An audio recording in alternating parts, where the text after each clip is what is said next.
नमस्कार, मैं जयश्री चौहान जयश्री एकेडमी में आपका स्वागत करती हूँ। आज हम पढ़ने वाले हैं कंकाल तंत्र के बारे में। आपने कभी कभी देखा हो ऐसा फोटो, कभी कभी टीवियों में या फिर कहीं लैब में ऐसा देखा हो कि कंकाल तंत्र ऐसा स्केलेटन होता है ना, वो कभी भी लटका होता है ना, टीवियों में देखा हो। ज्यादातर तो आपने किसमें देखा होगा, वो जो हॉरर मूवी आती है ना उसमें दिखाया जाता है ये मानव का कंकाल तंत्र। आज हम इसी के बारे में पढ़ने वाले हैं, इसके बारे में डिटेल से अध्ययन करने वाले हैं। देखते हैं। अब सबसे पहले बात करते हैं कंकाल तंत्र। अब कंकाल तंत्र कितने प्रकार का होता है, ये तो हमने मानव कंकाल तंत्र का चित्र देख लिया, पर कंकाल तंत्र के प्रकार भी तो होते हैं ना। कंकाल तंत्र दो प्रकार का होता है। कितने प्रकार का? दो प्रकार का। एक तो होता है, ऐसे लिख लेते इसको, एक तो होता है बाह्य कंकाल और एक आंतरिक कंकाल। आंतरिक कंकाल, बाह्य कंकाल होता है। वो बाह्य कंकाल कौन कौन सा होता है? जैसे आपने बाह्य कंकाल में हम किसको लेंगे? जैसे मानव का उदाहरण ले लेते हैं। मनुष्य में क्या बाह्य कंकाल में क्या क्या पाया जाता है? एक तो हमारे जो बाल हैं और जो हमारे नाखून, ये किस में आएंगे? ये बाह्य कंकाल में आते हैं। हमारे बाल और नाखून बाह्य कंकाल में आएंगे। और आंतरिक कंकाल में क्या आएगी? जो हमारे हड्डियों का ढांचा होता है, हड्डियों का ढांचा वो हमारे आंतरिक कंकाल में आएगा। धीरे धीरे समझना, हर पार्ट को हम डिटेल से टुकड़ों में अध्ययन करेंगे ताकि हमें पूरा ठीक से समझ में आ जाए। ये नहीं कि जल्दीबाजी में कुछ भी बढ़ा दिया, कुछ भी नहीं, ऐसा नहीं। हम एक एक पार्ट को डिटेल से अध्ययन करने वाले, तो आप मेरे साथ पूरी वीडियो में अंत तक बने रहिए। तो फिर अब आगे चलते हैं अपने टॉपिक की ओर, बाह्य कंकाल। अब जो ये बाह्य कंकाल है, ये जब हम भ्रूण में होते हैं या फिर हम गर्भावस्था में होते हैं, तो ये बाह्य कंकाल किससे बनता है? जो हमारे भ्रूण में तीन परतें पाई जाती है, एक्टोडर्म, मेसोडर्म और एंडोडर्म। इन तीनों परतों में से ये या तो एक्टोडर्म से बनेगा या मेसोडर्म से। ये जो बाह्य कंकाल होता है, इसका निर्माण या तो एक्टोडर्म से होता है या मेसोडर्म से होता है। मेसोडर्म से होता है। और जो ये आंतरिक कंकाल है, इसका निर्माण किससे होता है? इसका निर्माण केवल मेसोडर्म से होता है। जो हमारे भ्रूण की परत पाई जाती है मेसोडर्म, उससे आंतरिक कंकाल का निर्माण होता है। और मैंने अभी बाह्य कंकाल में उदाहरण बताया था। मनुष्य में क्या? बाल। मनुष्य में बाल किस कंकाल के अंतर्गत आएंगे? बाह्य कंकाल के अंतर्गत आते हैं। और इसमें आंतरिक कंकाल में क्या आएंगे? अस्थि, उपास्थि और मांसपेशियां, ये तीनों आंतरिक कंकाल में आती है। अस्थि, अभी हम डिटेल से देखेंगे क्या होती है अस्थि उपास्थि। अस्थि, उपास्थि और मांसपेशी, ये तीनों किसमें आएगी? आंतरिक कंकाल में आएगी। इसके बाद जो मनुष्य के अलावा भी बाह्य कंकाल में, और जैसे हम ले लें मछलियों में, ले लें मछलियों में जो स्कल होते हैं, स्कल उभार, मछलियों की त्वचा पर पाए जाते हैं ना, छोटे छोटे स्कल पाए जाते हैं। कभी देखा हो आपने तो मछलियों में स्कल या सल्क। इसके बाद अगर कछुए में देखा हो, कभी कछुआ देखा हो आपने, तो कछुए के ऊपर जो कठोर सा कवच बना होता है ना, वो कवच भी किसका होता है? वो भी बाह्य कंकाल के अंतर्गत आता है। कछुए का कवच, कछुए का कवच। और जो पक्षियों में जो पंख पाए जाते हैं, फिन पाए जाते हैं उनके, वो भी किसके अंतर्गत आते हैं? बाह्य कंकाल में। पक्षियों के फिन, पक्षियों के फिन या पंख किसमें? बाह्य कंकाल में आएंगे। तो ये हमने देखा कि बाह्य कंकाल में क्या क्या आते हैं? मनुष्य के बाल बाह्य कंकाल में आते हैं, मछली के सल्क आते हैं, कछुए का कवच आता है और पक्षियों के फिन। और आंतरिक कंकाल में, आंतरिक कंकाल जो हमारे अंदर मतलब बॉडी में अंदर पाया जाता है, जो बाहर से दिखाई नहीं देता है। ये किस किस का बना होता है? अस्थि का, उपास्थि का और मांसपेशी का। अब बात करते हैं हम अस्थि की। अस्थि क्या होती है? अस्थि बहुत ही कठोर होती है, बहुत कठोर। इसमें क्या क्या पाया जाता है? कैल्शियम और मैग्नीशियम। अगर हम अस्थि की बात करते हैं तो यहां देख लेते हैं अस्थि। अस्थि किस किस की बनी होती है? ये बहुत ही, सबसे पहली बात तो ये क्या होती है? कठोर होती है, बहुत अधिक कठोर होती है। तो इसमें लिखिए कठोर। और ये किसकी बनी होती है? कैल्शियम की व मैग्नीशियम की बनी होती है। इसके बाद उपास्थि की बात करें, उपास्थि किसकी बनी होती है? ये होती है ग्लाइकोप्रोटीन की बनी होती है। और ये थोड़ी क्या, ये सॉफ्ट होती है। मतलब जैसे उपास्थि में हम कैसे ले सकते? अस्थि तो वो हो गई जिसको हम कठोर से ले, जैसे हम दबाएंगे अस्थि, जैसे हमारे यहाँ हाथ में अस्थि पाई जाती है, इसको दबाएंगे तो ये दब नहीं रही ना, तो ये हुई हमारी अस्थि। और उपास्थि में कौन आएगा, जैसे हमारे कान है, कान की ले लो, आंख की पलकों को ले लो, इसमें क्या पाई जाती है, उपास्थि। ये देखो पाई जाती है, आराम से अपन इसको दबा सकते हैं ना, तो ये जिसको हम आराम से, मतलब ये कोमल होती है, थोड़ी सॉफ्ट होती है, इसमें लिख लेंगे मुलायम या कोमल। और ये किसकी बनी होती है, ग्लाइकोप्रोटीन की बनी होती है, ग्लाइकोप्रोटीन की बनी होती है। और ये कहाँ पाई जाती है, अस्थियों के जुड़ाव के बीच में पाई, जहां से दो अस्थियां जुड़ी होती है ना, वहां भी उपास्थि पाई जाती है। उसके बाद मांसपेशियां भी पाई जाती है। मांसपेशियां किसकी बनी होती है, भी प्रोटीन की बनी होती है। मांसपेशियां भी किसकी बनी होती है, प्रोटीन की बनी होती है।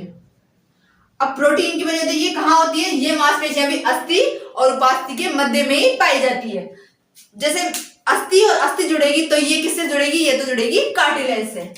एक लवण बोल लो या फिर एक सीमेंट की तरह काम करता है ना, एक आवरण। जैसे दो चीजों को जोड़ने के लिए किसी चीज की आवश्यकता पड़ती है ना, जैसे हमें दो चीजों को, जैसे हम ले लेते दो कोई सी चीज, रेत से हम किन चीजों को जोड़ सकते हैं, रेत और सीमेंट के मिश्रण से हम दो ईंटों को जोड़कर एक दीवार बना सकते हैं। उसी प्रकार हमारा जो कंकाल तंत्र बना हुआ है, ये पूरा अस्थि से अस्थि जोड़कर या अस्थि से उपास्थि जोड़कर या अस्थि से मांसपेशी जोड़कर ये पूरा कंकाल तंत्र बना हुआ है। और ये कार्य करता है। अस्थि से अस्थि जुड़ने पर किससे जुड़ती है, अस्थि से अस्थि, ये अस्थि से अस्थि ये जुड़ती है कार्टिलेज से। किसे, कार्टिलेज से जुड़ती है। और जो अस्थि से उपास्थि जुड़ी होती है, अस्थि से उपास्थि या मांसपेशी, ये दोनों किससे जुड़ी होती है, ये जुड़ी होती है लिगामेंट या टेंडन से जुड़ी होती है। अस्थि से उपास्थि ऐसे लिख देती हूं यहां पे, अस्थि से ये उपास्थि या फिर मांसपेशी ये किससे जुड़ी होती है, ये टेंडन या लिगामेंट, ये सीमेंट की तरह कार्य करता है, टेंडन या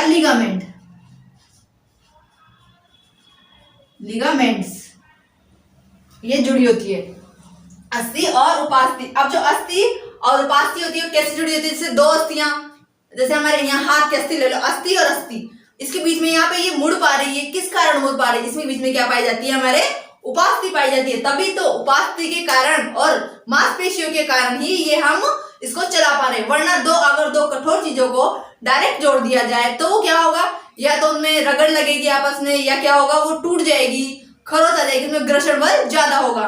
कभी फिजिक्स पढ़ी हो आपने तो फिर देखा हो, अगर आपने फिजिक्स का नहीं देखा हो टॉपिक तो इसी वीडियो के डिस्क्रिप्शन में बायोलॉजी फिजिक्स और रीजनिंग की प्लेलिस्ट दी हुई है।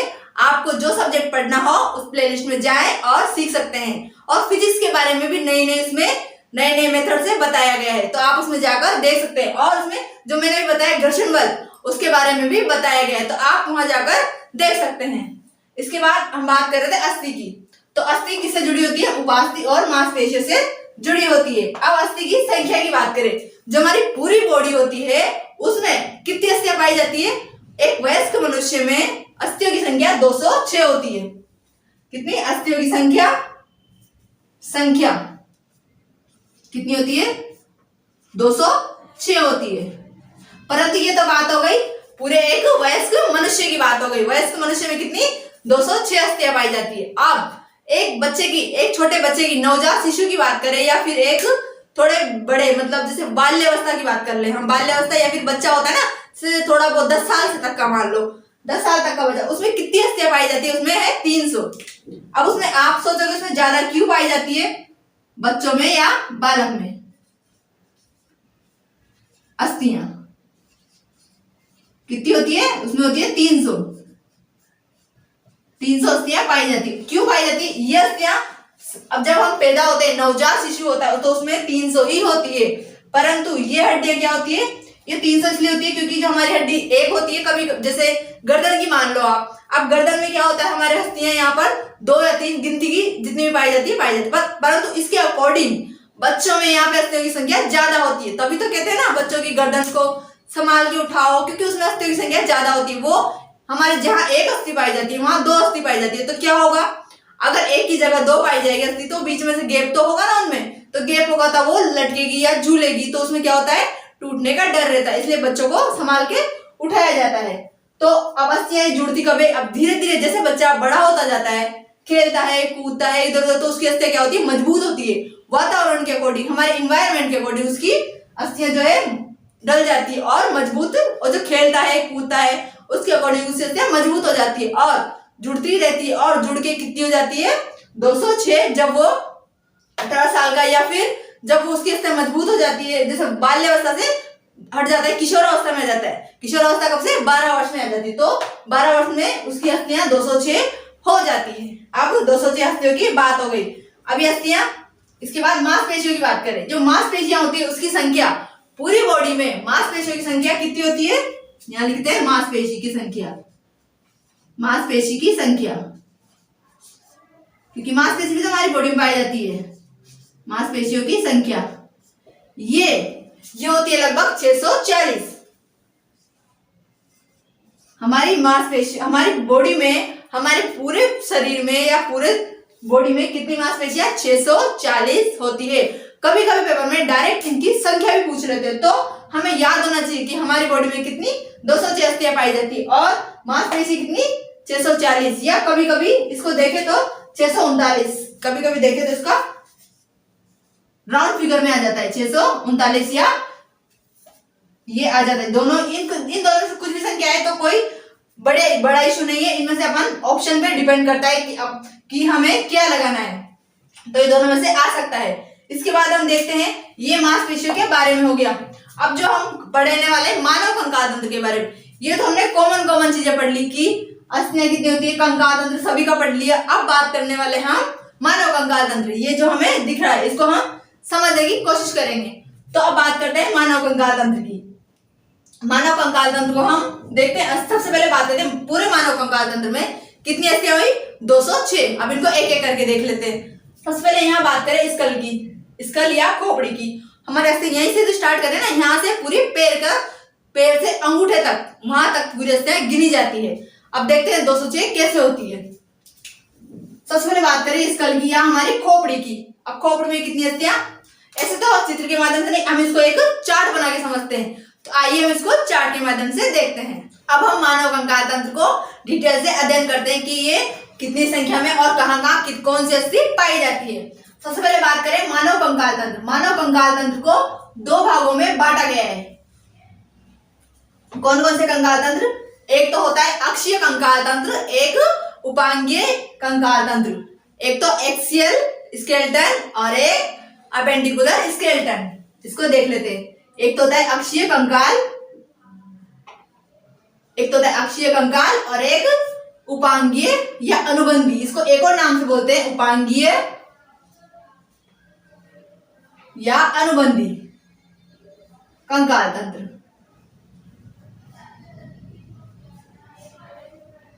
अब इसको इंग्लिश में नाम से, कभी कभी क्या है ना, हम हिंदी में कंफ्यूज है, हिंदी के नाम के हमको याद करने में प्रॉब्लम आती है, तो हम इंग्लिश में नाम को याद करते हैं। इसको तो बोलते हैं एक्सियल स्केलेटन, और स्केलेटन में लिख नहीं रही हूं तो आप जोड़ लेना, यहाँ पे स्केलेटन एस के लिख देते हैं, और यहाँ पे अपेंडिकुलर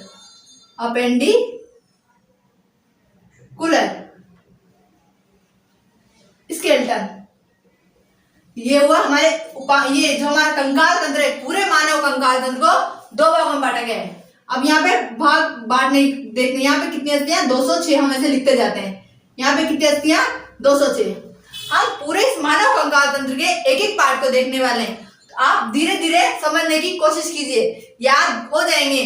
क्या होता है ना, इसकी 206 हड्डी है, अब उनको एक एक के नाम याद करने में प्रॉब्लम तो आती है, तो अगर आप धीरे धीरे पढ़ोगे, टुकड़ों में पढ़ोगे तो याद हो जाएगी, और क्या होगा, बार बार रिवीजन करना पड़ेगा। तो फिर हम देखते हैं इसके बाद 206। अब जो अक्षीय कंकाल तंत्र होता है उसमें कितनी गिनाई जाती है? यहाँ पे 80 अस्थियां। अब 80 में 206 में से 80 माइनस करेंगे तो कितनी बची? उपांगीय कंकाल तंत्र में कितनी यहाँ पे बचेगी? 126।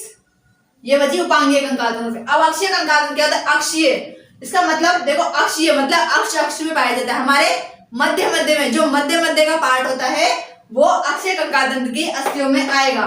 उसके बाद उपांगीय और अनुबंधी। उपांगीय मतलब उप अंग, हमारे जो अक्षीय कंकाल तंत्र से उससे अस्थियां निकली होती है ना, उनको हम उपांगीय कंकाल तंत्र में रखेंगे। अब इन दोनों पार्ट की हम अस्थियों की बात कर लेते हैं कि इसमें कौन कौन सी पाई जाती है। अक्षीय कंकाल तंत्र के अंतर्गत किन किन अस्थियों को शामिल किया गया है? इसके अंतर्गत सबसे पहले तो स्कल, हमारी जो खोपड़ी है उसमें उसको शामिल किया गया है। स्कल को बोलते हैं खोपड़ी।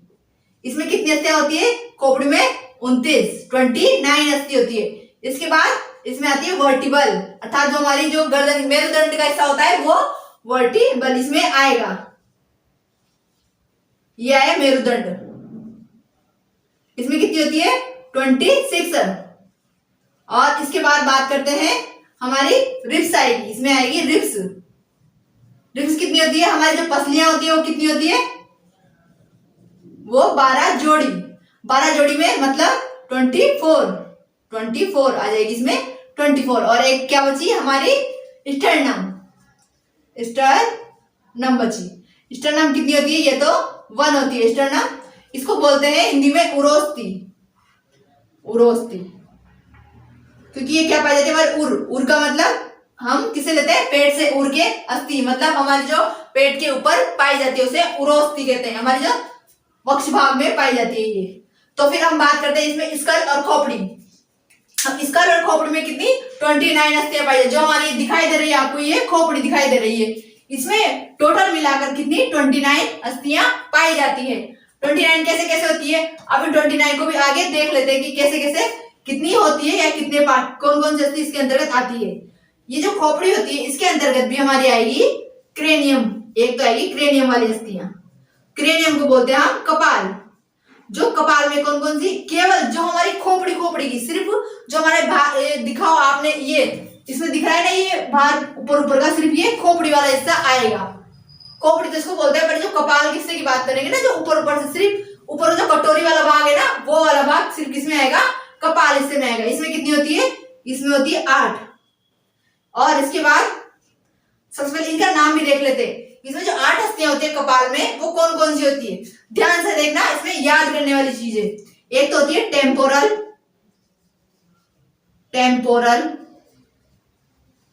एक होती है ओसिपिटल,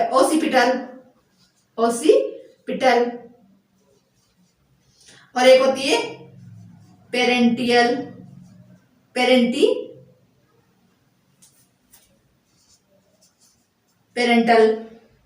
और एक फ्रंटल।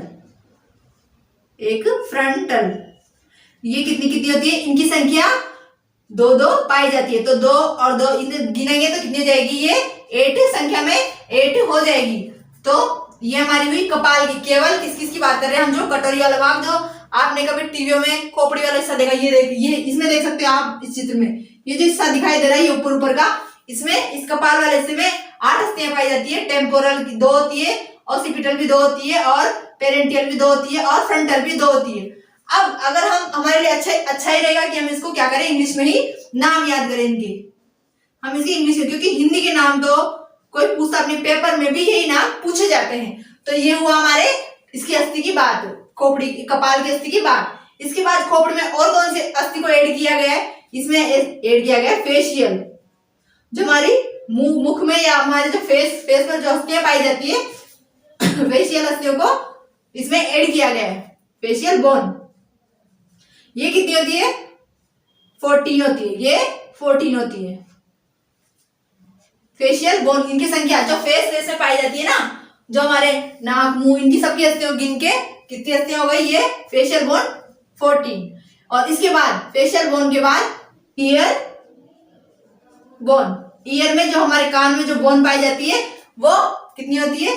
6, क्योंकि 3 इस कान में होती है, 3 इस कान में होती है। कौन कौन सी होती है? इनके नाम देखते हैं, मेलियस, इनकस और स्टेपिस। इनके नाम पेपर में पूछे जाते हैं, क्योंकि मैं उन्हीं के नाम बता रही हूँ जिनका पेपर में जिक्र होता है या पेपर में क्वेश्चन बनते हैं। तो फिर इनके नाम होते हैं मेलियस, इनकस और स्टेपिस या स्टेप्स, ऐसे बोलते हैं स्टेप्स।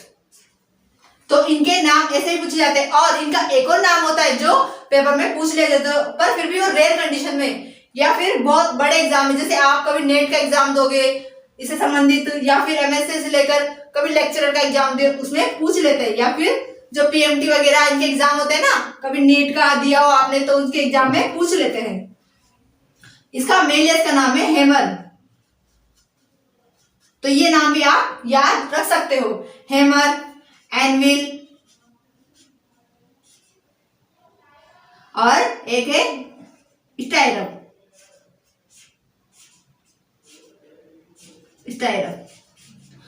ये नाम याद रखने में कोई बुराई नहीं, क्योंकि ज्ञान तो कभी भी लो, कितना भी लो, हमें कभी भी बुरा नहीं होता, क्योंकि ये तो कहीं ना कहीं तो काम आ ही जाएगा, इसलिए हम इसको भी याद रख सकते हैं। ऐसी कोई बात नहीं कि हम ज्यादा पढ़ लेंगे तो हमारी कोई उल्टी हो जाएगी, ऐसा तो होगा नहीं ना। तो ज्यादा पढ़ना भी सेहत के लिए अच्छा ही होता है, कहीं ना कहीं हमारे काम आ ही जाएगा। कभी कभी आज कोई सा कंपटीशन एग्जाम दोगे तो कंपटीशन एग्जाम में क्या होगा, पूछ लिया जाएगा, तो आपको याद होगा कि हाँ जयश्री मैडम ने पढ़ाया था कि क्या होता है, इनके भी दो नाम या अलग नाम होते हैं, क्योंकि ये नाम बहुत ही बुक्स में कम मिलते हैं, तो मैंने आपको इसलिए पढ़ाए हैं ताकि आपका फायदा हो और आप किसी भी एग्जाम में फॉल्ट ना हो, आपका एग्जाम क्लियर हो, यही चाहते हैं हम तो। इसके बाद बात करते हैं ईयर की। ईयर बोन की बात हो, कितनी बची, 29 हो गई ना, इसमें 8 और 14 कितनी हो गई, 8 और 14 ये कितनी हुई, 8।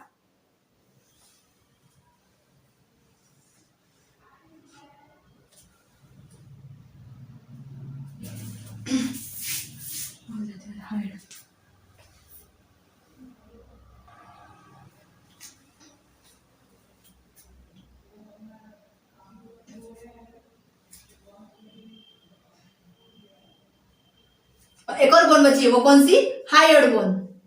हाइड होती है, हाइड, इसको हिंदी में भी हाइड ही बोलते हैं। हाइड होती है जो गले में पाई जाती है गर्दन की, इनकी इसकी संख्या होती है 1। तो इन सबका मिलाकर 8, 14, 6 और 1 ये मिलाकर कितनी हो गई, 29 हो गई। तो ये हमारी हुई खोपड़ी की अस्थियों की बात हो गई। अब ये मेरुदंड की हमने देख ली, वर्टिबल हमारे जो मेरुदंड होता है मेरुदंड में पाई जाती है, ये मेरुदंड की अस्थियां पीछे गर्दन के पीछे पाई जाती है, जो हमारी मेरुदंड जिसमें हमारी खोपड़ी टिकी होती है ना, उसमें कितनी 26 होती है। और पसलियों की संख्या जो पसलियां आपको दिखाई दे रही है ये 12 जोड़ी होती है, ये 12 जोड़ी पसलियां होती है, ये 12 जोड़ी होती है, तो कितनी होगी 24। और स्टर्नम, ये स्टर्नम हमें यहाँ दिखाई दे रही है, पसलियों के बीच में पाई जाती है, आगे की साइड बॉक्स की साइड कहाँ पाई जाती है, बीच में पाई जाती है, स्टर्नम एक पाई जाती है, इसको एक अस्थि कहते हैं। तो ये उरोस्थि, ये स्टर्नम एक हो गई। तो ये हमारी हो गई एक्सियल बोन की अक्षीय कंकाल तंत्र। ये हमारा, अब बात करते हैं उपांगीय कंकाल तंत्र की। उपांगीय कंकाल तंत्र में इन किन की अस्थियों हमने देख लिया, बीच बीच की जो अस्थियां होती है उसको देख लिया, मतलब मध्य मध्य की अस्थियों की बात करें, मध्य मध्य की यहाँ तक की अस्थियों को हमने देख लिया है। तो ये आएगी अक्षीय कंकाल तंत्र की। अक्ष में मतलब हमारे ऊपर की जो अस्थियां, खोपड़ी से लेकर यहाँ तक की साइड की पार्ट्स की अस्थियों को हमने, जो हाथ पैरों के अस्थियां उनको यहाँ से इस चीज को गिनाया हमने, ये यहाँ से ये यहाँ तक, ये तो अस्थियां किसमें आएगी, ये तो सारी आएगी अक्षीय कंकाल तंत्र में। और अपेंडिकुलर कंकाल तंत्र इसमें आएगी कौन कौन सी, ये जो बची है पार्ट्स की अस्थियां, इसमें इन अपेंडिकुलर कंकाल तंत्र को दो भागों में देख लेते हैं। एक तो होती है ग्राइडल बोन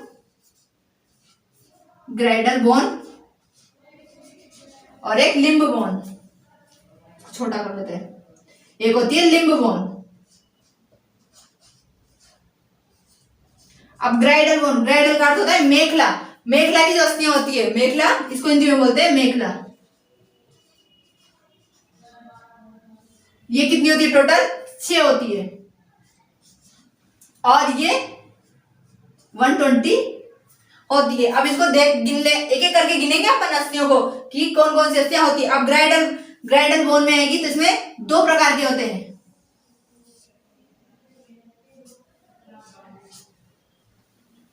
एक होता है पेक्टोरियल ग्लाइडर और पेल्विक, इसको हिंदी में बोलते हैं अंश मेखला और उसको श्रोणी मेखला। पेल्विक ग्लाइडर इसको बोलते हैं अंश मेखला और इसको श्रोणी मेखला। अब इस अंश मेखला में कितनी होती है, अंश मेखला में होती है, इसकी टोटल अस्थियां 4 होती है या 4 और इसकी 2।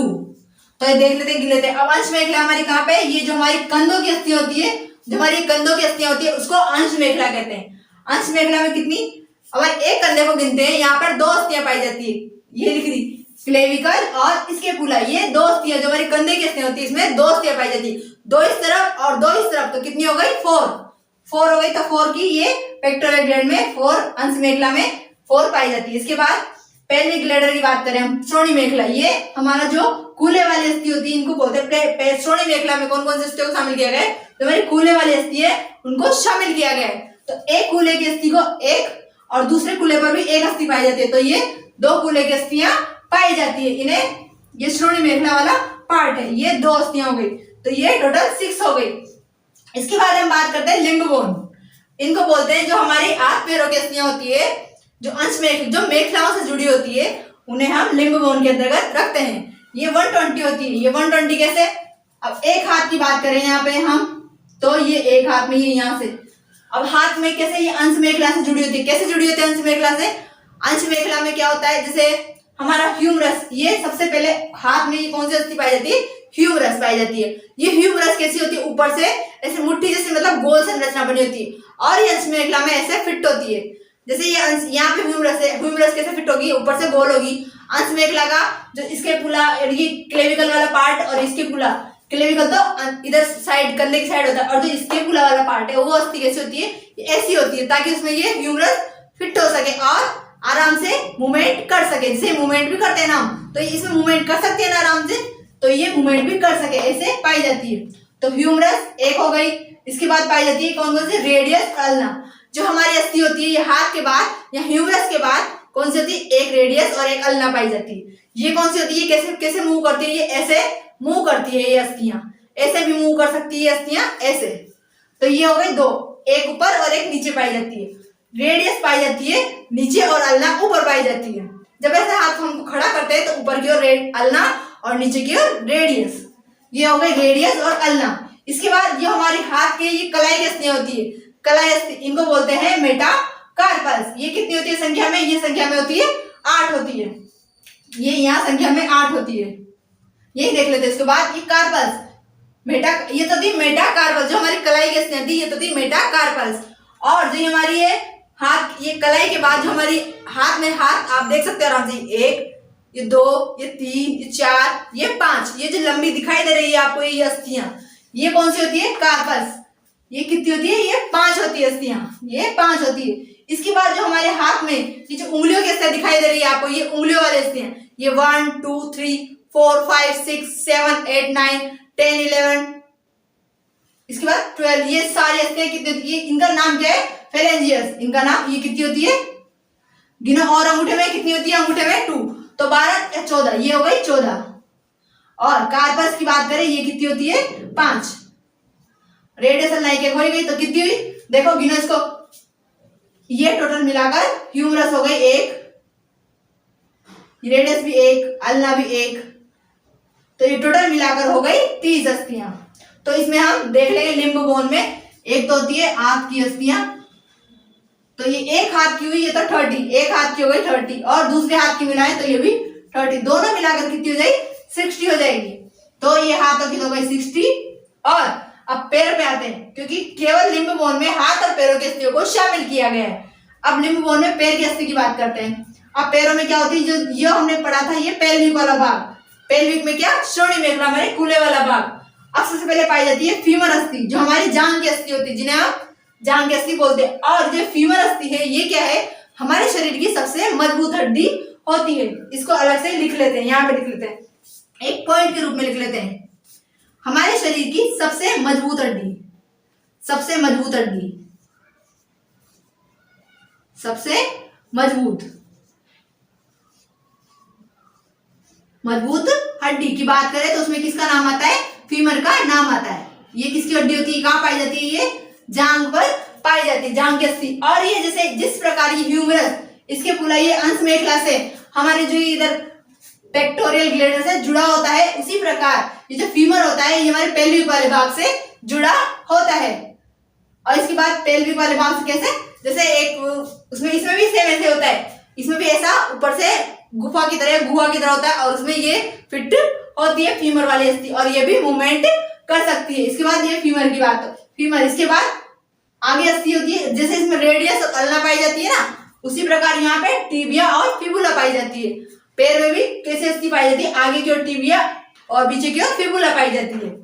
इसके बाद जिस प्रकार हाथ में पाई जाती है ना टार्सल, यहाँ पे लिख रही थी कहाँ पे, कार्पल्स, मेटाकार्पल्स। अब मेटाकार्पल्स यहाँ पे कौन सी होती है, टार्सल्स, टार्सल्स पाई जाती है। जैसे हमारी किसकी बात करें, एडी की, एडी की अस्थि, एडी से ऊपर होती है ना हमारी, जहाँ पे हम पायल पहनते हैं, वो अस्थि कौन सी, टार्सल।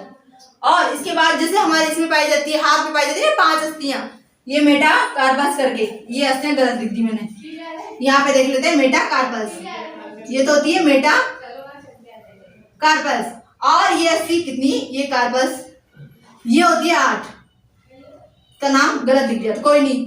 अब अपन को समझ में आ गया ना कि यहाँ ऐसी होती है, ये होती है कार्पल्स और ये मेटाकार्पल्स। ऐसे ही प्रकार से टार्सल, टार्सल कैसी टखने की, जहाँ हम पायल पहनते हैं वो वाली अस्थि टार्सल, और मेटाटार्सल उससे आगे जो हमारी पंजे की अस्थि मान सकते हैं उसको मेटाटार्सल्स होती है। ये कितनी होती है, टार्सल्स तो होती है संख्या में 7 होती है। कितनी होती है संख्या में, 7।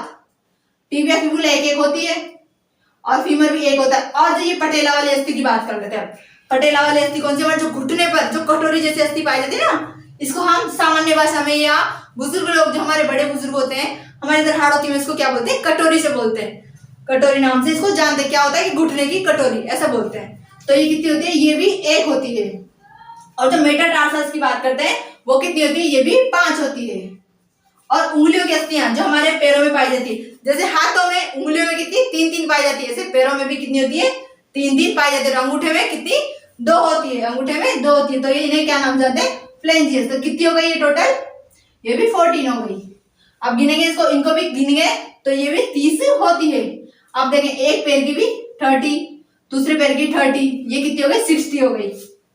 अब इन 60 और 60 को मिलाएंगे तो 120 हो जाएगा। तो इस प्रकार ये देखा हमने कि ये लिम्ब बोन होती है। अब इन सारी बोन को काउंट करें तो ये कितनी होती है, 206 होती है। अब देखो हमने देख लिया ना धीरे धीरे एक एक पार्ट को, समझ लिया कि किस प्रकार ये बोन पाई जाती है, कितनी होती है, इनके नाम क्या क्या होते हैं। आप चाहें तो इसका स्क्रीनशॉट ले सकते हैं ताकि आपको पढ़ने में आसानी होगी। आप इसका स्क्रीनशॉट ले सकते हैं और आगे आप पढ़ सकते हैं, और बाद में भी आप इसका यूज कर सकते हैं। और बाद में भी अगर मेरी क्लास खत्म भी हो जाए तो भी आप इसको देख सकते हैं, बाद में आपकी से हो जाएगी ये पूरी वीडियो। इसके बाद अब हम आगे बात करते हैं। ये तो हुई मास इसकी संख्या की बात, और इसमें ये हमने देखा ही नहीं, जो ये मेरुदंड वर्टिकल की बात करना भूल गए थे।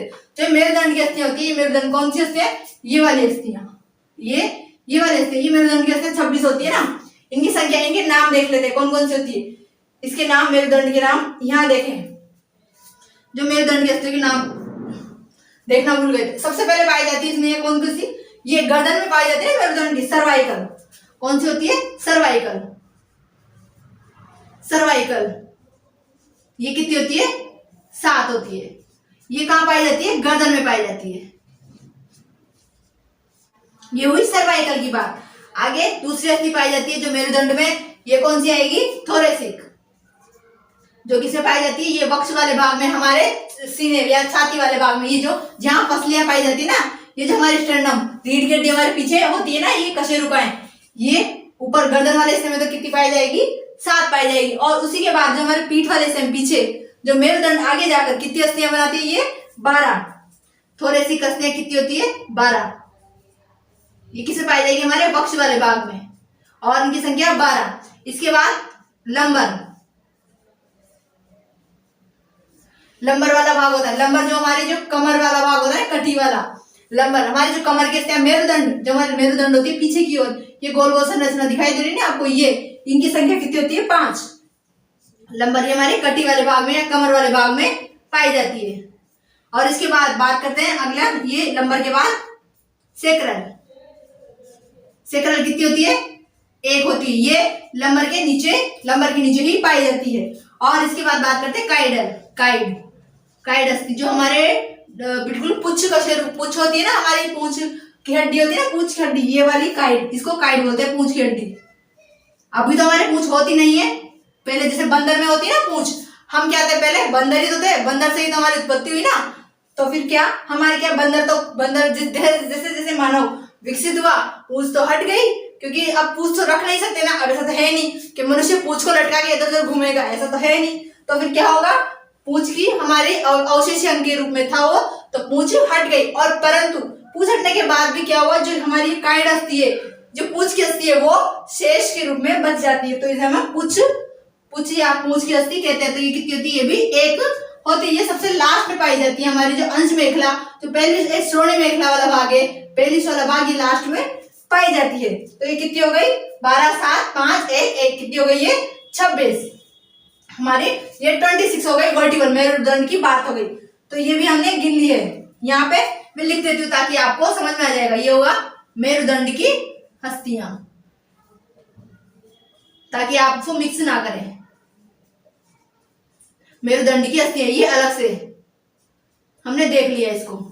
तो हमने सारी अस्थियों के नाम दिए। अब फसलियों के कोई नाम होते हैं इनके, फसलियत क्या है, 12 जोड़ी है। अब सीधा इनका 12 जोड़ी यही पूछा जाता है पेपर में। स्टर्नम अस्थि को हमने देख ही लिया कि इतनी होती है। इसके बाद हमने सारी अस्थियों के लगभग नाम देख लिए थे। अब हम बात करते हैं अस्थियों की, किसकी, अस्थियों की रोग की बात करते हैं। इनमें कौन कौन से रोग होते हैं, क्योंकि ऐसा तो है नहीं, क्योंकि शरीर है, मानव शरीर है, बीमारी तो होगी, कुछ ना कुछ कमी होगी तो बीमारी भी होगी। तो इनमें कौन कौन सी बीमारी पाई जाती है, इसमें एक तो पाई जाती है ऑस्टियोपोरोसिस। यहां पे देख लेते हैं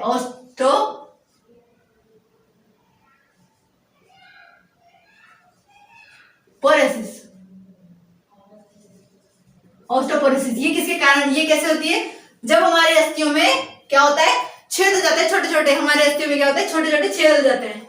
तो ये किसके कारण होती है, हमारे अस्थियों में छेद के कारण, अस्थियों में छेद हो जाते हैं ना, तो इस बीमारी को, ये इसका क्या है, सिम्टम है। जब हमारे ऑस्टियोपोरोसिस रोग का सिम्टम क्या है, अस्थियों में छेद होना। और ये किसके कारण होगा, ये हमारे प्रोटीन, कैल्शियम, इनकी सबकी कमी के कारण हो जाता है। क्योंकि हम अगर खाई पिएंगे नहीं तो हमारी हड्डियां मजबूत कैसे होगी, तो ये हमें रोग हो सकता है, इसका सिम्टम है। और एक होता है आर्थराइटिस,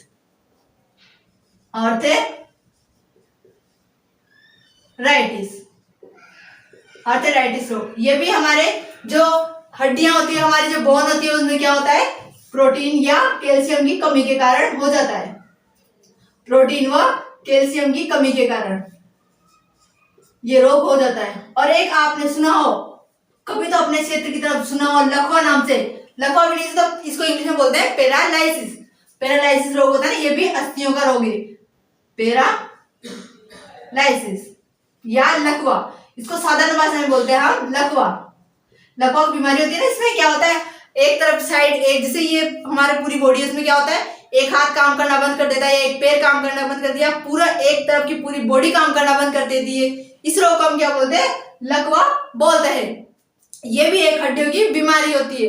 हड्डियों में जब किसी चीज की कमी हो जाती है, या हड्डियों में जब क्या होता है, तंत्रिका कुछ रुकावट हो जाती है, या फिर बॉडी में किसी चीज की कमी हो जाती है, जैसे होता है ना बॉडी में फ्लो रुक जाता है किसी चीज का, ब्लड का, तो उसमें लकवा रोग हो जाता है।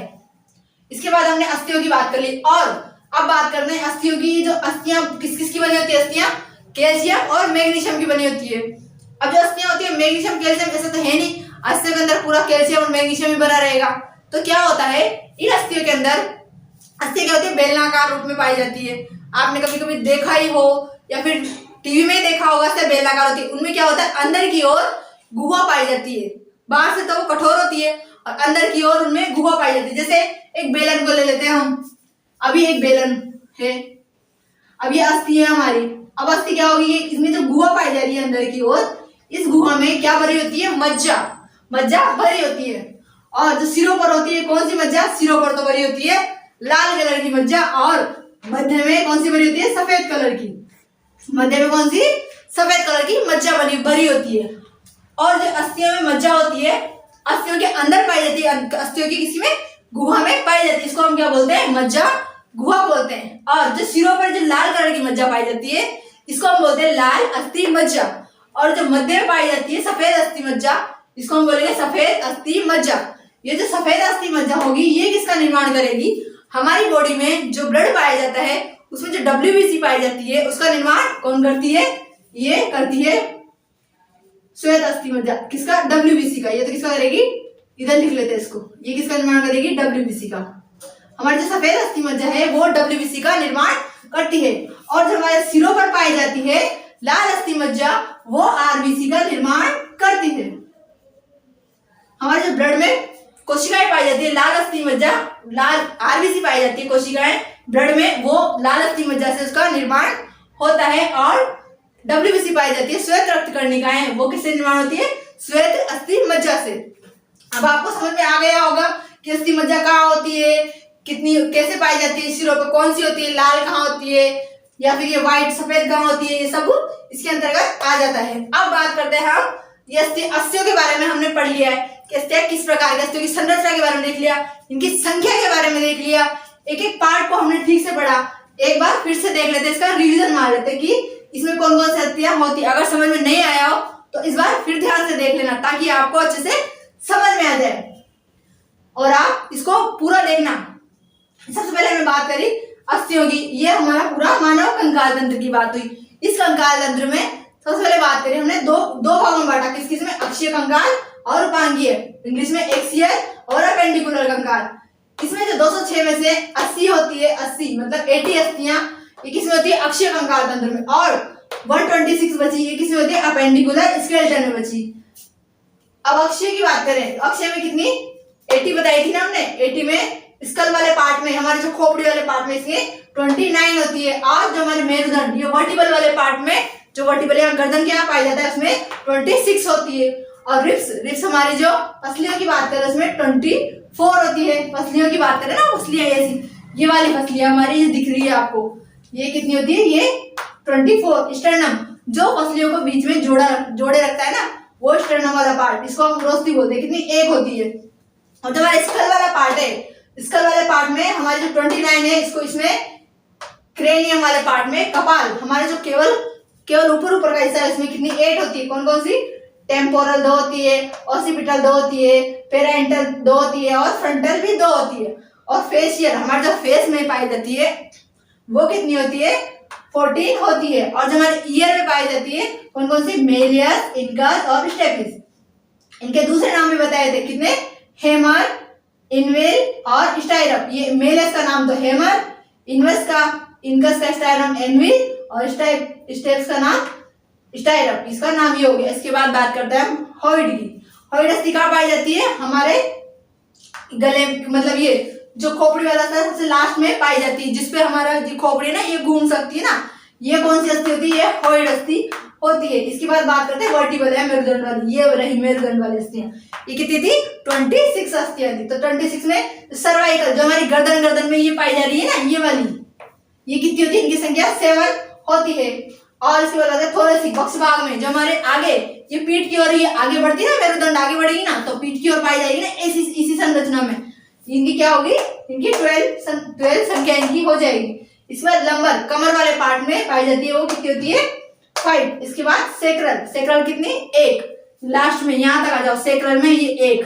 और इसके बाद सबसे लास्ट में पाई जाती है ये काइड, ये पुच्छ वाली, पुच्छ अस्थि होती है हमारे, जहां से हमारे कभी भविष्य में तो क्या भूतकाल में हमारी वो पूंछ निकली होती थी बंदरों की तरह, क्योंकि हम उनकी तो संतान है, हम उनसे तो बने हैं। हम क्या है? सबसे बुद्धिमान बंदर है, ये मान लो आप। तो हम सबसे बुद्धिमान बंदर है, सबसे बुद्धिमान जानवर है हम, क्योंकि हम भी तो जानवर के अंतर्गत आते हैं। बस क्या हुआ, हमारे थोड़े अंदर हमारा विकास है वो इतना अधिक हो गया कि हमने दूसरे जानवरों को भी समझना या हमारी जो आसपास का वातावरण है उसको समझने का कोशिश कर ली, और हमारा माइंड इतना डेवलप हो गया कि हम किसी चीज को, हमारे खुद की बॉडी की संरचना को भी हम समझ सकते हैं। आज का जो मनुष्य है वो इतना विकसित हो गया है। इसके बाद काइडोन की बात हो गई, अब रिप्स की बात हो गई। इसके बाद अब उपांगीय कंकाल तंत्र पे चलते हैं। उपांगीय या अपेंडिकुलर कंकाल तंत्र। तो अपेंडिकुलर कंकाल तंत्र में 2 प्रकार की पाई जाती है। एक तो पाई जाती है मेखला वाला पार्ट, और एक पाई जाता है लिम्ब बोन, जो हाथ पैरों के अस्थियों की बात करते हैं। अब मेखला वाले पार्ट में 2 मेखलाएं पाई जाती है, एक तो अंश मेखला और एक श्रोणि मेखला। तो कंधे की अस्थियों को बोलते हैं अंश मेखला, और जो कूल्हे की अस्थि होती है उसे बोलते हैं श्रोणि मेखला। इसके बाद जो अंश मेखला पेक्टोरियल ग्लैंड होती है, वो उनकी संख्या कितनी होती है? 4। कौन कौन सी? क्लेविकल और स्कैपुला इधर, और क्लेविकल स्कैपुला इधर, तो कितनी हो गई? 4। इसके बाद पेल्विक ग्लैंड में एक इधर होती है और एक इधर होती है, इसमें 2 हो गई। और लिम्ब बोन की बात करें तो इसमें कौन कौन सी? एक हाथ की humerus, radius, ulna, carpus, metacarpus, phalanges, ये टोटल मिलाकर होती है कितनी, 30 होती है। तो 30 एक साइड की और 30 तो कितनी हो गई, 60 हो गई। और इसके बाद अगले पैर की वैसे ही बात करें तो कितनी, कौन कौन सी, फीमर, पटेला, टिबिया, फिबुला, टार्सल, मेटाटार्सल और फेलेंजियस, ये कितनी हो गई, ये भी 30 हो गई, 30 की। तो ये कितनी हो गई टोटल मिला के 120 अस्थियां हो गई है। अब बात करते हैं, हमने अस्थियों की बात कर ली, अब अस्थियां जो जुड़ी होती है उनकी जगह की बात करें। जो हमारी जगह अस्थियां जुड़ी होती है किस प्रकार से जुड़ी होती है, उनके टाइप्स की बात कर लेते हैं। तो अब हम देख लेंगे इसको, आगे देखेंगे कि हम इसके अस्थियों को किस प्रकार से जुड़ती है, कैसे मूव करती है, कहाँ कहाँ पाई जाती है, हम इसकी संधियों की बात करेंगे। आइए दोस्तों, अब हम देख रहे थे संधियों की, अस्थियों की जो संधियां होती है वो जो जुड़ी होती है मध्य में, ये किस प्रकार से या कितने प्रकार की होती है। तो हम बात करते हैं संधियों की जो जुड़ी होती है, जॉइंट की बात करें, संधियां या जो अस्थियां जुड़ी होती है उनकी बात करेंगे। अब ये संधियां या जॉइंट, जॉइंट भी इंग्लिश में भी लिख लेते हैं, जॉइंट जुड़ी होती है। संधियां कितने प्रकार से जुड़ी होती है, ये 3 प्रकार से जुड़ी होती है। कौन कौन सी, इसमें हम चार्ट बना के देखते हैं। एक तो होती है पूर्ण संधि, पूर्ण संधि, पूर्ण संधि बोलते हैं इसको, बोलते हैं इंग्लिश में परफेक्ट। पूर्ण का मतलब परफेक्ट रूप से जुड़ी होती है, ये होती है परफेक्ट। और एक होती है परफेक्ट जॉइंट, ये तो होती है परफेक्ट जॉइंट। इसके बाद अपूर्ण संधि, अपूर्ण संधि, इसको बोलते हैं इनपरफेक्ट, इम्परफेक्ट, इम्परफेक्ट जॉइंट। इसके बाद अचल संधि, अचल संधि, इसको बोलते हैं फिक्स्ड जॉइंट, फिक्स्ड जॉइंट। अब ये किस प्रकार होते हैं इसको समझते हैं, आइए देखते हैं कि किस प्रकार। अभी पूर्ण संधि की बात करें, पूर्ण संधि मतलब परफेक्ट। जो ये अस्थियां होती है इनके जुड़ाव कैसा होता है, जो अस्थियां होती है इनमें क्या होता है, बीच में जहां जुड़ी होती है इनमें क्या होता है, उपास्थि भी तो पाई जाती है। अब इनमें क्या होता है, परफेक्ट, इनमें मतलब जहां जितनी जरूरत होगी ये जो संधियां पाई जाएगी, पूर्ण संधि जहां भी पाई जाती है उनमें क्या होती है, परफेक्ट गुण होता है। जहां मांसपेशी की जरूरत होगी वहां मांसपेशी भी जुड़ी होती है, और जहां लिगामेंट की जरूरत होती है वहां लिगामेंट भी पाया जाता है। तो पूर्ण संधि की बात करें, अब ये पूर्ण संधि होती है, पूर्ण संधि कितने प्रकार की होती है। सबसे पहले बात करें पूर्ण संधि, तो ये 5-6 प्रकार की होती है। कौन कौन सी देख लेते हैं। सबसे पहले बात करते हैं ये कंदुकखलिका संधि, इसको बोलते हैं कंदुकखलिका संधि, कंदुकखलिका, इसको इंग्लिश में बोलते हैं बॉल और सॉकेट, बॉल एंड सॉकेट। क्योंकि क्या है ना, इंग्लिश के नाम पेपर में पूछे जाते हैं, बॉल एंड सॉकेट जॉइंट, कंदुकखलिका संधि। इसका नाम बॉल एंड सॉकेट जॉइंट क्यों रखा गया, क्योंकि ये एक संधि, एक तो अस्थि होती है इसमें बॉल की तरह और एक सॉकेट अर्थात बुआ की तरह। जैसे अब मैंने पहले भी बताया था आपको, जो कंधे की अस्थि होती है, कंधे की अस्थि की जो यहाँ पे संधि पाई जाती है ह्यूमरस, और जो इसके पुला वाली जो अस्थि होती है उसमें क्या होता है, ये एक तो पाई जाती है, ये जो ह्यूमरस होता है वो तो कैसा होता है, बॉल के समान होता है। कैसा होता है, बॉल के समान, या फिर ऐसे होता है, ये तो ये ह्यूमरस होता है जो होता है गुहा के समान। और जो इसके पुला, कहाँ गई, इसके पुला वाली ग्रंथि होती है वो कैसी, बॉल के समान, इसको जकड़े रहती है। और क्या होता है, ये हमारा हाथ इस पे, हमारा जैसे मैं इसके हाथ को ऐसे कर पा रही हूँ ना आराम से, उपास्थि के मदद से या मांसपेशी की मदद से, तो ये क्या करती है, ऐसे आप गति करके देखो कंधे वाली अस्थि को, ये करती है ना। तो इसमें कौन कौन सी अस्थि आएगी, हमारी दोनों कंधे वाली अस्थियां इसके अंतर्गत, अंश मेखला इसके अंतर्गत आती है। ये क्या करती है, एक दूसरे पर गति करती है, बॉल और गुहा के समान, इसमें आएगी अंश मेखला। हमारी जो कंधे की अस्थि रहेगी वो इसके अंतर्गत आती है।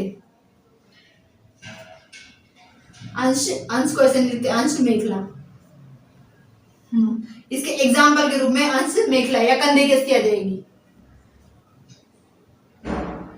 इसके बाद दूसरा आता है हिंज जॉइंट, इसको ऐसे इंग्लिश में लिख लेते हैं, हिंज जॉइंट। अब ये हिंज जो जॉइंट होता है, हिंज जॉइंट कहाँ पाया जाता है, ये तो क्या होता है, सभी दिशा में गति कर सकता है। यहाँ पे लिख लेते हैं, ये तो सभी दिशाओं में, विभिन्न दिशाओं में गति कर सकता है।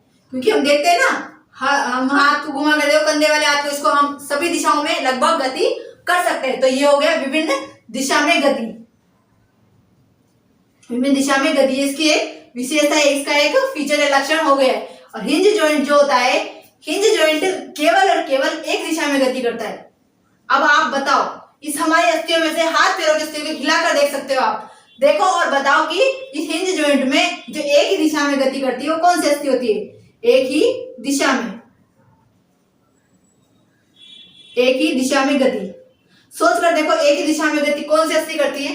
अब मैं बताती हूँ, एक ही दिशा में जो हमारी अस्थि कौन सी होती है? हिंज, ये वाली कोहनी वाली, कोहनी वाली और घुटने वाली, ये केवल एक ही दिशा में तो गति कर रही है, ये पीछे तो हम नहीं कर सकती ना गति, तो ये किसमें आएगी? Hinge joint. ये हमारी कोहनी वाली अस्थि और घुटने वाली, हम घुटने को मोड़ेंगे तो वो भी एक ही दिशा में मुड़ता है, दूसरी दिशा में नहीं मुड़ता, तो इसमें आएगी कोहनी व घुटने वाली अस्थि, कोहनी व घुटने वाली। इसके बाद तीसरी,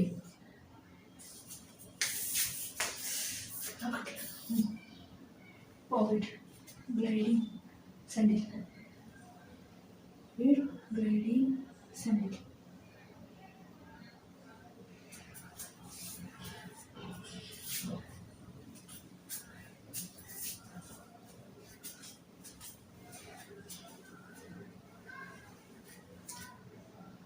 तीसरी आएगी पॉविड या पॉविड या खूटी, इसको पॉविड जॉइंट या खूटी हिंदी में बोले तो खूटी जैसा। अब खूटी जैसा, खूटी में क्या होता है? खूटी बंधी होती है और रस्सी को क्या उसके आसपास घूम सकती है। तो ऐसी कौन सी अस्थि है हमारी जो एक पूरी खूटी पर रहती है, मतलब टिकी, एक अस्थि तो अचल रहती है और दूसरी अस्थि उस पर घूम सकती है, उस पर कर सकती है। तो इसमें आएगी हमारी, इसमें लिख देती हूँ मैं, एक अस्थि पर दूसरी अस्थि, एक अस्थि पर दूसरी की गति, दूसरी अस्थि की गति, दूसरी अस्थि की गति। तो इसमें कौन सी आएगी? एक अस्थि पर दूसरी अस्थि की गति। इसमें आएगी जो हमारी गर्दन वाली अस्थि है, यहाँ पर पाई जाती है गर्दन पे हाइड नामक, मैंने बताया था यहाँ पे कौन सी अस्थि? हाइड, हाइड अस्थि। हाइड अस्थि क्या होती है? पूरी जो हमारी खोपड़ी, पूरा हमारा जो पूरा सिर का भाग होता है हाइड वाली अस्थि पे टिका होता है। और ये कैसे गति करता है? ऐसे हम गति कर सकते हैं ना, तो हम घूम सकते हैं ना पूरे। तो ये किस पर? अस्थि की गति, एक अस्थि पर दूसरी अस्थि की गति। तो ये पाई जाएगी हमारी हाइड की गति, हाइड अस्थि की गति। इसमें कौन सी अस्थि आएगी? हमारे जो गले में, हमारे जो गर्दन पर जो खोपड़ी टिकी होती है, हमारे जो ये सिर वाला भाग टिका होता है, इसमें ये वाली अस्थि आएगी। इसके बाद चौथी आती है ग्लाइडिंग, ग्लाइडिंग, ग्लाइडिंग अस्थि। इस ग्लाइडिंग अस्थि में क्या होगा? ग्लाइडिंग जॉइंट, ग्लाइडिंग अस्थि, ग्लाइडिंग संधि, ग्लाइडिंग संधि की बात कर रहे हैं हम यहाँ पे। तो ग्लाइडिंग संधि में कौन कौन सी? इन संधि में आएगी जब अस्थियां क्या होती है? एक दूसरे पर फिसलती है, फिसलती है या फिसलन गति, ऐसे लिख देते हैं डायरेक्ट, फिसलन गति से आप समझ जाओगे। अब फिसलन गति कैसी होती है? एक दूसरे पर अस्थि। अब इसमें देखो फिसलन गति, अब यहाँ पे मैं देखती हूँ रेडियस अल्ना। अब आपने देखा होगा रेडियस अल्ना से हम हाथ को सीधा करें, फिसलन कैसे? ये ऐसे हम हाथ को ऐसे ऐसे करेंगे तो ये क्या हो रही है? अस्थि को आप छू कर देखो, यहाँ अपने अपने अस्थि को देखो कैसे गति कर रही है, ऐसे एक दूसरे पर फिसल रही है ना। एक क्रॉसिंग में पाई जाती है ये अस्थियां, ये ऐसे होती है, थोड़ी अस्थियां इस टाइप से होती है। तो ये कभी इधर कभी उधर आती है ना, हाथ को आप आराम से देख सकते हो। इसको ऐसे करोगे तब ये सीधी हो जाएगी, इसको ऐसे करोगे तब ये एक ऊपर एक नीचे हो जाएगी। तो क्या कर रही है? एक दूसरे पर फिसल रही है ये। तो इसमें कौन सी आएगी? रेडियस और अल्ना, रेडियस और अल्ना। ये वाली अस्थि किसमें आएगी? ग्लाइडिंग जॉइंट में आएगी। और एक होती है, यहां पर लिख लेती हूं इसको, सैंडल। अब सैंडल अस्थि में कौन सी अस्थि आएगी? सैंडल अस्थि में sandal joint, sorry sandal joint, जो हमारे सैंडल संधि है उसमें कौन सी आएगी? 5th नंबर क्या आएगा? नहीं, 5th नंबर सैंडल जॉइंट में जो हमारी अंगूठे वाली है वो कैसे गति करती है? ऐसे चारों तरफ से गति कर रही है ना, ये एक अस्थि पे घूम रही है ना। इसमें कौन सी आएगी? अंगूठा जिस अस्थि पर टिका, जिस प्रकार के अंगूठे में गति पाई जाती है, ये गति किसमें आएगी? सैंडल जॉइंट में आएगी। तो इसमें आएगी अंगूठे की गति, जो अंगूठे के यहाँ जॉइंट पाया जाता है ना, या अंगूठे की संधि, तो ये किस में आएगी? ये आएगी सैंडल जॉइंट में। अब बात करते हैं हम इधर अपूर्ण संधि की और अचल संधि की। अपूर्ण संधि इनपरफेक्ट, ये पूरी तरह से नहीं जुड़ी होती है। पूरी तरह से नहीं जुड़ी होगी तो इसमें क्या होगा? गति तो पाई जाती है पर थोड़ा कम पाई जाती है गति। इसकी तरह जैसे इनमें सब में गति पाई जा रही थी, जिस प्रकार की इसमें गति इतनी नहीं पाई जाती, थोड़ी कम गति पाई जाती है।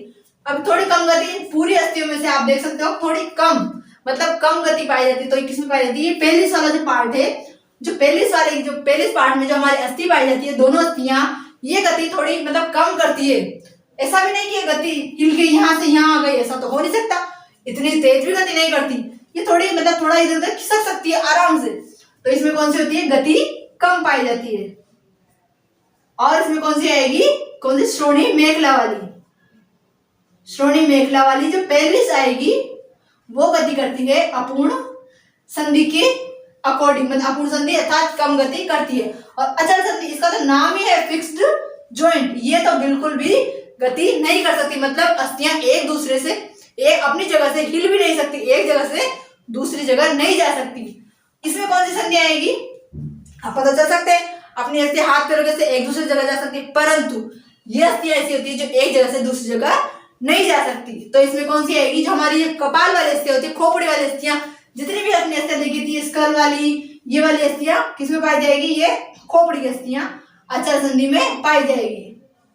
खोपड़ी की, हमारी कपाल की अस्थियां होगी खोपड़ी की अस्थियां, ये अपनी जगह से नहीं हिलती है बिल्कुल भी, क्योंकि अगर हिल गई तो सोच सकते हो आप क्या अनर्थ हो सकता है। क्योंकि अगर ये हिली तो हमारा जो इसके अंदर जो खोपड़ी के अंदर सुरक्षित है, हमारा जो माइंड, हमारा जो ब्रेन सुरक्षित है, उसका थोड़ा गड़बड़ मामला हो जाएगा और क्या होगा? हम थोड़े हिल जाएंगे। इसलिए कुदरती देन है, ये कुदरत ने ऐसा बनाया है, हमारे मनुष्य को हमें ऐसा बनाया है कि हमारी संरचना सुचारू रूप से मतलब सुव्यवस्थित बनाए, इसको एक अकॉर्डिंग, जैसे हम वातावरण में ढल सके। और बाकी थोड़ा बहुत तो जैसे होता है ना, वातावरण के अकॉर्डिंग हम खुद भी ढल जाते हैं ना।